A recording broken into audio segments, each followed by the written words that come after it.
algum dia que você fala que tomou essa decisão ou foi uma coisa gradual? Jesus sempre mexeu comigo de tal maneira que é imensurável, né? Eu sempre fui bem apaixonada por Jesus. Nossa Senhora, ela é maravilhosa, só que Jesus... Eu sabia que eu tinha ligação de um jeito com ele, mas não sabia que era tanta, né? Ao ponto de ser esposa dele. Então... Eu entrevistei Jesus, você sabe, né? Sério? É o do The Chosen. Ah, meu Deus, que Já legal! é alguma coisa, não é? E eu, assim... E o Henrique Cristo, daqui de Brasília, então... Meu Deus, que legal, The Chosen. Você assiste? Sim, assisti. É por causa que o nosso tempo ele é bem corrido, né? Então, nossas Mas vale a pena. missões... Vale. Eu gostei muito de um episódio até que é a da Samaritana, né? Aquele episódio é lindo, mexe bastante com o nosso emocional, com tudo, ajuda nas vocações. Isso que você falou da tua ligação com Jesus, é muito legal você assistir a série, porque tem uma visão de Jesus bem diferente, assim, né? Bastante. Eu acho que é um Jesus humano. Eu acho que é um Jesus que as pessoas precisam conhecer mais. Verdade. Que as pessoas têm muito a visão de um Deus muito sério, de um Deus que a gente tem que ter limitações para falar com ele. E eu acho que deve ser o contrário, porque Jesus, ele é a pessoa que sempre vai estar do nosso lado, ele é a pessoa que sempre vai estar com a gente em qualquer momento, ele é a pessoa que vai estar ali estendendo a mão dele, independente da pessoa que você é. Pois é. Independente do seu pecado, independente das coisas que você fala, independente das roupas que você veste, independente da cor do seu cabelo, independente se você tem tatuagem ou não, ele não quer saber disso, ele quer saber do seu interior, ele quer saber da sua pureza, ele quer saber como você trata o próximo, ele quer saber da sua beleza interior, ele não quer saber de mais nada.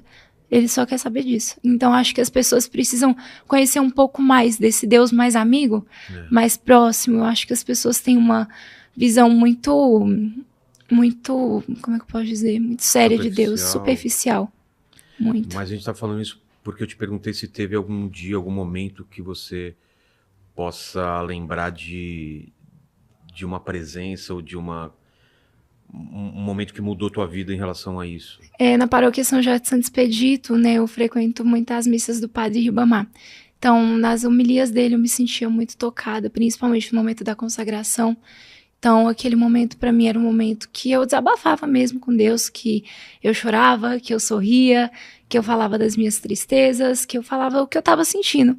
Então, até foi um momento, né, de uma missa dele que eu vi a nossa Madre maravilhosa passando, né, nossa Madre é um exemplo de mãe, ela que toma conta de todas nós da comunidade, né, de todos também, da nossa congregação. Então, ela é uma mãe para a gente mesmo, um exemplo de tudo, de caridade, de humildade. Então, teve um momento que na missa que eu vi ela e eu comecei a apreciar o paramento das irmãs da nossa igreja, da nossa congregação, e eu comecei a me ver dentro desse paramento. Então, eu comecei a achar bonito o véu, a vocação no geral. Sim. Então, eu comecei a pesquisar mais sobre a vida de uma irmã. Então, foi o tempo que eu decidi também entrar no noviciato, que é um tempo onde a gente vive como uma irmã, mas sem ter os votos perpétuos. Mas você sai da tua casa e já fica lá ou vai e volta? Como Essa história é boa. Inclusive, a minha mãe, como eu tinha falado no início, ela não deixava, né? Você tá falando que você tinha ela quantos não anos? Respeitava isso, eu tinha 16 para 17 anos. Então, ela não gostava muito dessa minha ideia, né? De sagrar a irmã. Então, eu comecei Achava que era fogo de palha e tal, você vai se arrepender? Não, ela levou a sério, porque quando eu tomo uma decisão, eu tomo a decisão. Então, não adianta, quando eu enfio uma coisa na minha cabeça, ninguém tira essa coisa da minha cabeça. Que era sério. Então, ela sabia que era muito sério. Então, ela, naquele momento, até não deixou mais eu frequentar a paróquia, quis me levar pra Minas. Então, eu dei uma contorcida, né? E aí, eu falava que eu tava indo pra casa de alguma amiga, que eu tava indo pra qualquer outro lugar. Mãe, eu tô indo beber numa casa de uma amiga. Mas... Não, eu sei que você vai querer ser freira. Não, é verdade, eu vou beber e a gente vai pra balada. Não, você... Não, se eu te contar, você não acredita. Sério mesmo. E aí, eu tirava até foto, né? Às vezes, com alguma amiga. Tipo, não tô... Exato, em algum lugar pra falar que eu não tava lá na paróquia ou nem na comunidade. Caramba. Então, teve alguns projetos que me tocaram muito também. Um principal foi o do Maranhão, que nós temos muitas ações e nós levamos as ações em alguns lugares. Então, um desses lugares foi também o Maranhão, que o Maranhão tem algumas regiões que tem famílias muito necessitadas de ajuda. Então, a gente foi até essas famílias, nós conseguimos levar atendimentos médicos, brinquedos. Isso deve, você ver, poder fazer alguma coisa faz uma diferença na tua vida, né? Nossa, demais. Inclusive, quando eu estava na época do concurso, Eu entrei no concurso mais pensando em Qual ajudar. concurso? O concurso do Verlan é o Miss Teen, Miss Continente Teen, alguma coisa assim, não vou lembrar do nome agora completo, porque já tem muito tempo que eu participei, mas é um nome assim relacionado. O diretor é o Verlan Oliveira, um diretor excelente também, mas não me vi nessa vocação, né? Então eu queria mesmo entrar para fazer projetos sociais. Então eu me encontrei na vocação de ser freira, esposa de Jesus. Então no Maranhão foi onde eu tive essa visão maior, porque a gente foi inclusive isso em um período do Natal, um período natalino. Então algumas crianças lá não conheciam o Papai Noel. Aí você tira a base do tanto que era, né, carente lá as famílias. Então foi muito bom esse período para eu me reconhecer, para eu ver também, rever minhas atitudes, né? Para eu mudar no meu interior, ver o que precisava ser mudado. Então, comecei a olhar mais para o próximo, tanto que essa é uma das nossas carismas, né? Da nossa comunidade. Então, a gente vê o amor ao próximo e a caridade. Então, esse é o nosso carisma. Então, a gente vive para isso. Né? Então, foi um período muito importante, esse período do noviciato. E o noviciato dura quanto tempo? Aí vai de congregação para congregação. No nosso caso, vai de 1 ano e meio até 2 anos. Isso se a freira estiver preparada. Senão, ela pode ainda ficar mais um período, ficar mais um tempo, até ela ter uma decisão concreta. É um período para você ter certeza do que você quer, é isso? Exatamente, é isso mesmo. E depois, quando termina esse período, você faz um juramento? Como que é? Como que funciona para se tornar freira?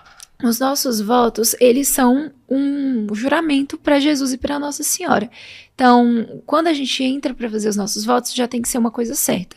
Já tem que ser uma certeza que a gente vai ter porque é o nosso futuro. Claro. Então, ali é o que a gente vai viver dali em diante e não tem mais volta. Porque quando a gente faz os votos, é uma aliança com Jesus, é um casamento que nós temos com Jesus. Então, vamos supor que você faz uma promessa para um amigo do Senhor, já não é importante? Se eu tenho que cumprir, imagina fazer uma promessa para um Deus. Pois é. Então, é mais importante ainda, porque é sagrado. Então, a gente faz os votos, que é o de castidade, pobreza e obediência. Então, por isso que eu te falei que os votos é o mesmo da Igreja Romana, é uma freira também. E pobreza que não pode ter nada no teu nome, você não tem... Pobreza, deixa eu ver uma forma boa para eu explicar aqui para o senhor. Você. Para você. A pobreza é onde nós não temos nada nosso. Como eu te falei, a gente mora em comunidade. Então, tudo que eu tenho que repartir. Isso é até uma coisa chata, às vezes, porque tem algumas coisas... Exatamente. Eu não gosto de chocolate. Eu não gosto de dividir comida. Então, esse ponto aí é meio... Mas, tipo, você tem vontade de comer alguma coisa especial? Como que você faz pra comprar? Ou a comunidade compra? Graças a Deus, Deus nunca deixa faltar nada pra gente. Minha mãe hoje, ela já apoia bastante, né, a minha vocação. Então, a família às vezes manda, né, um dinheirinho. Tá. Então, a nossa comunidade também tem, por exemplo, toda mulher precisa, toda pessoa precisa de um kitzinho de higiene. Claro. Então, a nossa congregação também disponibiliza, né? Tudo isso a gente tem, nunca deixa faltar, tem abundância. Mas você tem roupas normais também, assim, pra... Não. Nenhuma freira, isso. Nós temos o nosso paramento. Então, o nosso paramento, eu sempre vou estar com essa mesma roupa que o senhor tá vendo. Ah, é mesmo? A mesma roupa. Tem o véu, tem a batina, tem a faixa e ponto. Essa é a nossa roupa. Mas mesmo quando você vai... Sei lá, uma situação que você não está como freira, você está com a mesma vestimenta? Não, no caso não existe, porque eu sou freira aqui em qualquer outro lugar. Faz esporte, por exemplo, ou não? Esporte sim. Aí é o tênis, né? Aí a gente tem um tênisinho. Mas aí pode colocar outra roupa ou não? Não, aí é da mesma forma. Um short? Não. Não? Não, da mesma forma, batina... É com um negócio voaçando mesmo. Da mesma forma. Às vezes eu até brinco, né, que nossas orações, as pessoas pensam que a vida de uma irmã é 100% ligada à oração, né? A gente tá ali com o tercinho toda hora, na igreja, na capela, rezando. E nós temos os trabalhos também do cotidiano.